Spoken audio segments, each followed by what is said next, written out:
Ouvintes da Band News FM reclamam de atrasos em linhas de ônibus na cidade de São Paulo. É novidade? Só que não. Mas também é, né, Elaine? Mas São novas reclamações. E quando o ouvinte tem razão, a gente vai atrás e cobra. Por quê? O nosso ouvinte Wellington estava no ponto de ônibus, fala, gente, mas o ônibus não passa, tá atrasado. O que tá acontecendo? É greve? Não. Tá acontecendo algum problema? E de fato a gente foi checar. É o problema na linha 2006-10, Cidade Kemmel, primeiro que leva até a estação CPTM Itaim Paulista, ali na estação. E aí quem tá lá no ponto de ônibus nunca sabe quando é que vai embarcar e a reclamação não é à toa, não. O ouvinte Wellington mandou mensagem para cá e a gente foi cobrar. O intervalo deveria ser de 10 minutos, é o horário previsto é o intervalo previsto pela SPTrans, mas isso não estava acontecendo. Uma cerca de espera de 30 minutos aí no ponto de ônibus, tanto no período da manhã, no horário de pico, a partir das 5 da manhã, como no período da tarde também, a partir das 18 horas. Né? Estavam todos atrasados e muito cheio. Estávamos sofrendo aí há 2 semanas com as lotações, no caso, né? E reportei aí a Band News e fomos aí ajudados, tivemos aí um tempo de resposta e está voltando aí ao normal.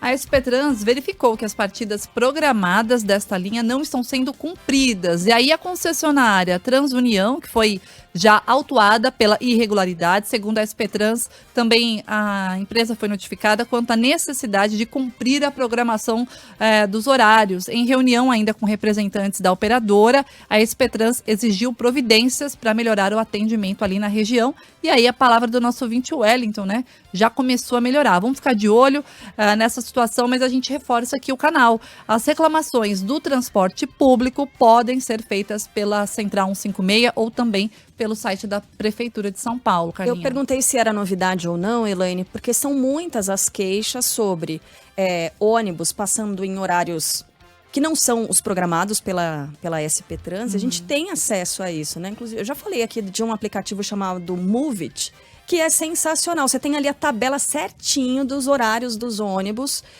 em que eles passam em determinados pontos. Você consegue acessar ali diferentes paradas, né, de ônibus. É muito interessante porque esses horários, eles existem.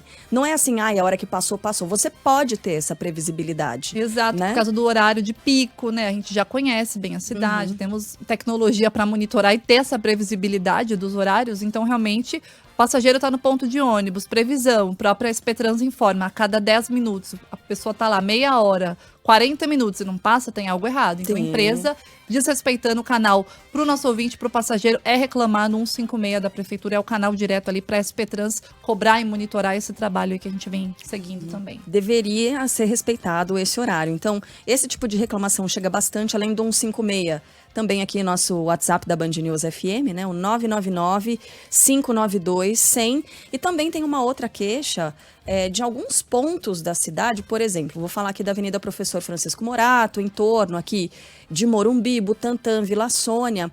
A queixa de que os ônibus municipais, tá, de São Paulo, eles estão circulando mais cheios do que antigamente, porque houve um remanejamento do transporte público para justamente a chegada até essas estações do metrô, que são relativamente novas, né? Estação Vila Sônia, Estação São Paulo Morumbi.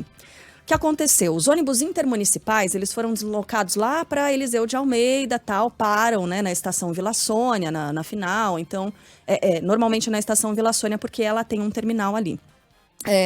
Agora, outros ônibus que passam pela Francisco Morato, no planejamento da SPTrans, ao que dá a entender, muitos passageiros desceriam, por exemplo, na estação São Paulo Morumbi, na estação Vila Sônia, e seguiriam de metrô até outras estações do metrô. Mas não faz sentido para um passageiro que está em um ônibus da Francisco Morato e vai descer, vamos supor, na Rua da Consolação, né, vai descer ali na Rebouças, ele desembarcar, pegar uma linha de metrô para seguir de metrô até esse outro trecho. Então, a queixa dos nossos ouvintes de que esses ônibus estão rodando mais lotados do que antigamente. Então, um planejamento que serviria para melhorar, né, desafogar o trânsito, não está funcionando tanto assim. Né? O metrô, essas linhas não estão sendo tão utilizadas por essas pessoas que podem seguir de ônibus, óbvio, é muito mais prático. Né? Então, também fica aqui um questionamento, né? Qual é esse planejamento? Tem algum tipo de plano para que esses ônibus sejam desafogados também? Chamo novamente a participação dos nossos ouvintes aqui pelo WhatsApp da Band News FM. Aliás, tem muito ouvinte participando com outras sugestões de aplicativos também. O Movit é maravilhoso. Tem muita gente falando que usa o Movit e gosta. City Mapper ou City Mapper, a depender da sua pronúncia, que funciona em várias cidades diferentes, né? Eu sei que o Movit funciona para São Paulo, mas esse aqui funciona em todo o planeta. Então, você vai para uma cidade que você não conhece, vai lá, né? Faz uma espécie de check-in, e aí você tem acesso a tudo dessa cidade, de meio de transporte, e aí todos, né? De ônibus, linha de ônibus, metrô, trens, é bem interessante esse City Mapper também. Mas o Movit, #recomendo.